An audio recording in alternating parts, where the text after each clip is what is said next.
Hello everyone, hope all of you are doing well. In this video, I'll be discussing with you the solution for advanced accounting paper of Jan 25. A couple of things. If you are writing both the groups, please pause this video right now and go back to your studies. If you have completed group 1, I hope your paper went well. And if you're not writing group 2, then you can continue to watch this particular video, right? I'll be discussing the solutions broadly, and you can access this solution from our, on our website. You can go to the free resources, and on free resources, you can see suggested answers. Go to intermediate, then 2024 onwards, advanced accounting, suggested answers. You can see the faculty suggested answers. So here you can see the suggested answer, right? And you can download it from this particular place. Now coming to the solution, I will be giving you the broad overview with the critical mistakes what could have happened. So going with the first question, this was on earnings per share. On the face of it, it was a very easy question, right? But one thing that a lot of students have made a mistake is this date. The date is 31st March of 24 and we are calculating on 31st March of 24, and the company had issued one bonus share on 1st of October for every 5 shares, and on 1st of January 2 lakh further shares were issued, which means this 8 lakh share that was given was after bonus issue and fresh issue. So what we need to do, we need to subtract the fresh issue of 2 lakhs. And bonus, even if you don't adjust, it doesn't matter because bonus we take it for 12 months. So what you need to do is, if you look at this, you have 8 lakh shares, you will reduce the shares issued on 1st of January, and then you will separately calculate what is the bonus number, right? So you calculate weighted average and then calculate the basic earning per share. Then when it comes to diluted earning per share, in this question we had two things. One was options. For options, we'll see how many free shares were there. So you will compute diluted options, diluted earnings per share considering that, and then diluted EPS after conversion of debentures. Okay, so calculations part, it is a simpler thing that you can have a look at it. Then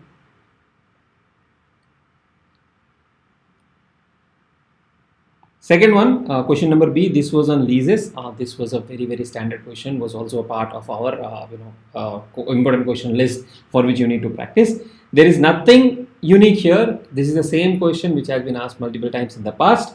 And for this, you can just have a look at the solution. Then question number C, here they have given DBO. This is our liability. They have given a fair value of plan asset. This is our asset.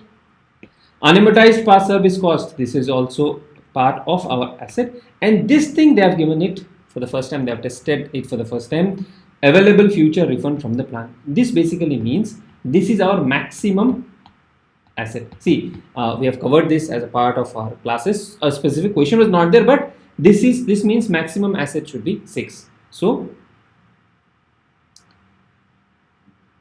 if you look at this, here asset comes to 10, whereas maximum is 6, so it should be 6, which is the answer. And of course, a theory part of defined contribution and defined benefit, you could have anyways done it, right? Then this was done.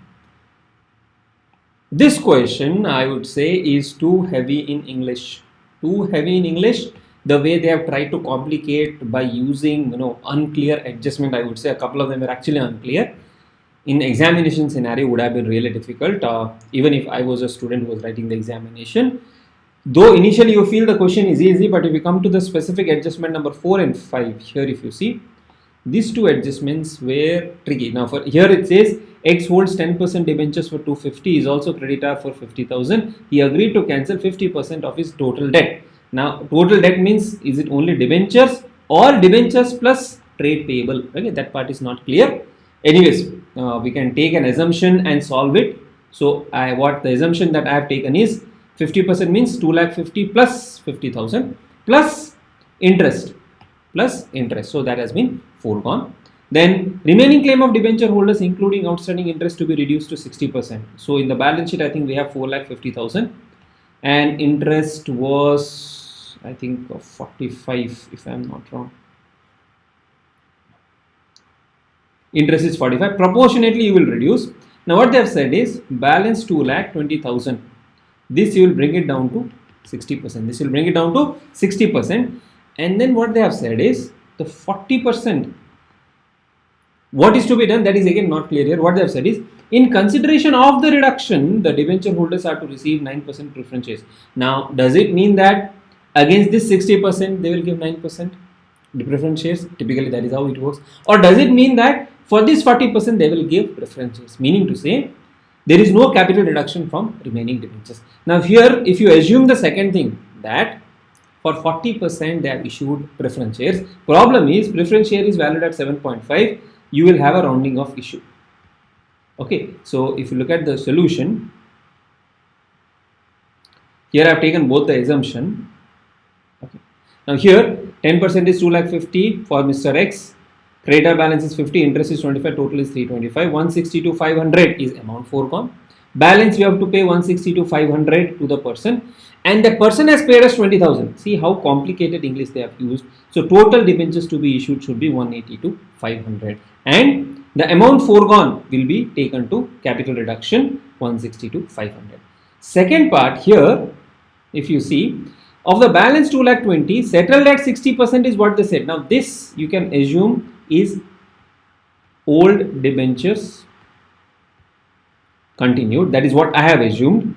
The other assumption could be, sir, against this we will issue fresh shares and balance amount is foregone. That also is possible, right? So the balance amount 88,000, for this 40% you have to issue preference shares at 7.5. It becomes a rounding number 11733.33. So this 0.33 also has to be settled with fractional shares or something like that. So that again becomes a challenge. Peacefully, you can have a look at this solution. So we have assumed that 2.5, this will take it to capital reduction. So if you see the entry, that balance amount 2.5 I have taken to capital reduction. If you assume that no sir, this 88,000 is capital reduction and for this we have to issue shares, accordingly your entries will also change. Alright, then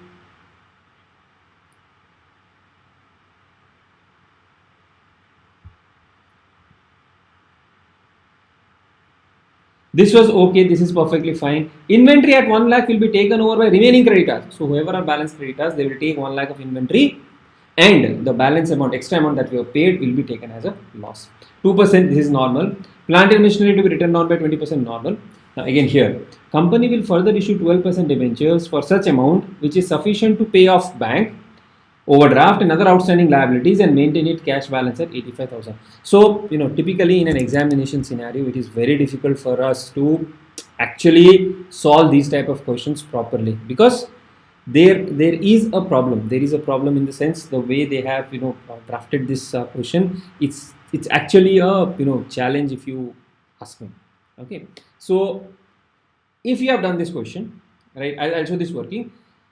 My fair assumption would be for 14 marks, even if you have done, see there are some 12 adjustments. Even if you have done 7 or 8 adjustments correct, you will get that 7 to 8 marks, and you should be happy with that for this particular question.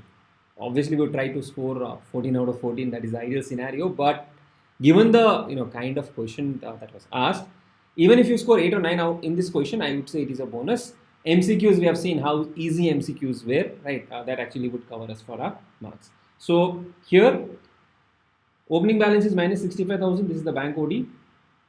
Then Mr. X gave us 20,000. We have to pay income tax, debentures to be redeemed, interest to be paid. This is the 60%. Closing balance is 297. The balance required is 85,000 in hand. So we need to issue 382. Depending on assumptions we take, this number can change. We'll have to wait for final suggested answer. Okay. Capital reduction account, though not asked in the question, you need to prepare because you need the capital reserve number. And then they have just asked note on revised share capital, which can be done. Okay. Then this again 3A is a standard question. I don't think we need any discussion on this. 7 marks is there, 7 out of 7 here.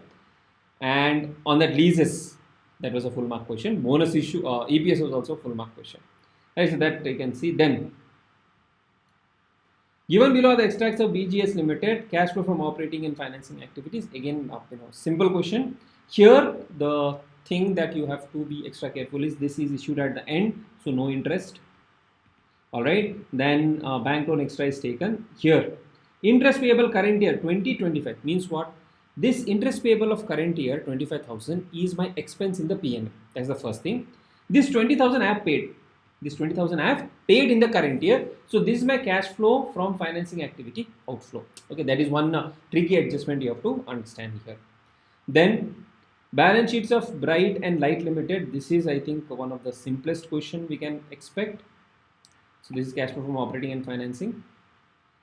Light Limited and Bright Limited, they wanted us to prepare realization account. You can prepare both the realization account in a combined manner, right? All the assets to be transferred, all the liabilities, all the assets to be transferred. Other assets for Bright Limited should not be put up here because they have sold it independently as per the question. As per the question, they have sold it independently. So here if you see,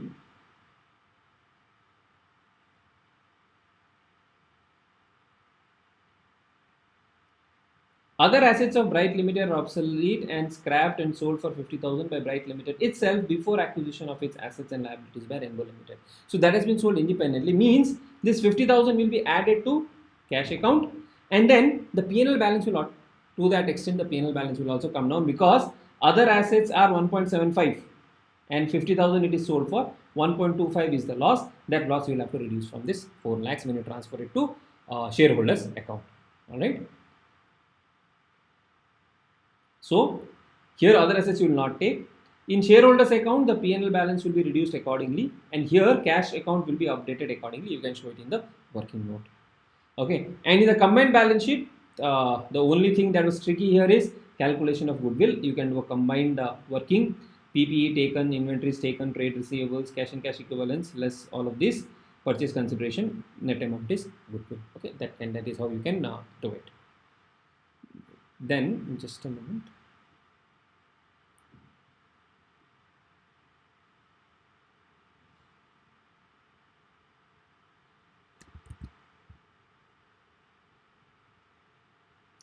Visibility becomes better now. Then coming to consolidation question. Consolidation was super simple question. Now here if you ask me, there is a a small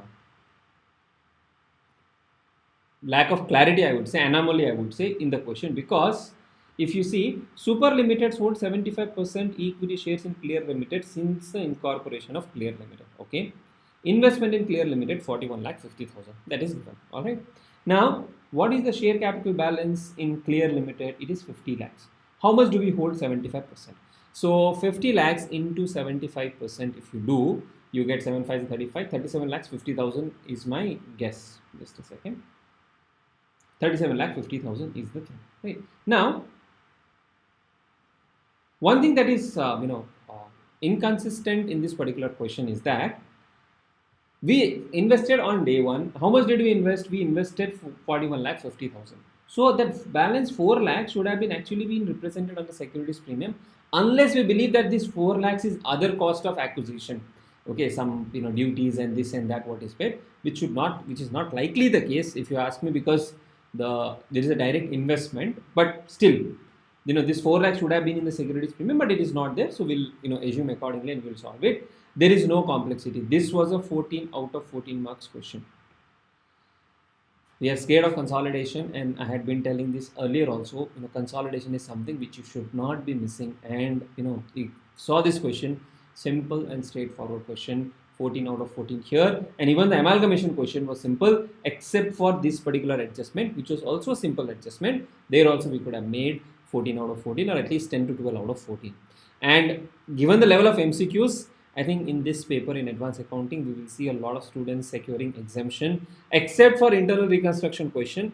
I do not see any other question being so challenging. Of course, slightly lengthy, but still it was manageable. Right, so this is done, Super Clear Limited. Then 6A, right? So here we can can see AX hold 70%, BX 30, DX 40, DX 49.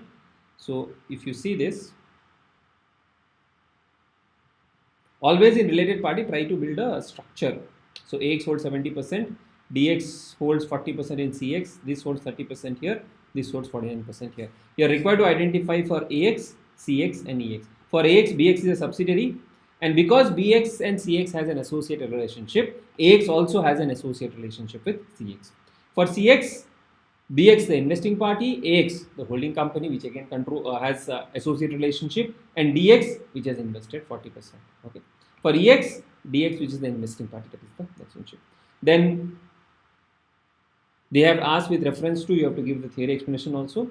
Even if the investments were sold, you have to continue to, you have to disclose the related party thing, transaction in the notes to account, because at any time during the year, if the relationship exists, you have to disclose.